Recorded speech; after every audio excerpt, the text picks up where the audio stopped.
Welcome to the Tech Egg. Don't get scrambled. Enjoy the video. In this video, I will explain how to practice the NCLEX exam. First, familiarize yourself with the exam structure and question styles, including multiple choice and alternative formats.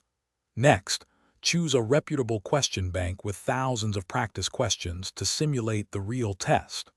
Finally, establish a regular study routine, dedicating at least 2 to 3 hours daily to practice and review. To maximize your practice, take full-length, timed practice exams to build stamina and manage time effectively. After each test, thoroughly review the rationales for every question, understanding why an answer is correct or incorrect.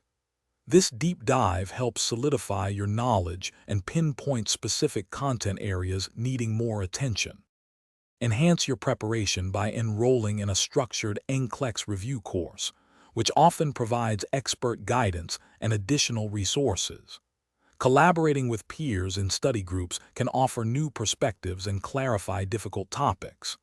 Additionally, create or use pre-made flashcards to efficiently memorize critical facts, definitions, and nursing interventions. As you approach the exam, cultivate a positive and confident mindset, believing in your hard work. Ensure you prioritize self-care, including adequate sleep and healthy eating, to prevent burnout. On exam day, trust your extensive preparation and focus on each question, knowing you have built a strong foundation for success. Thanks for watching. Consider subscribing if I helped unscramble your problems.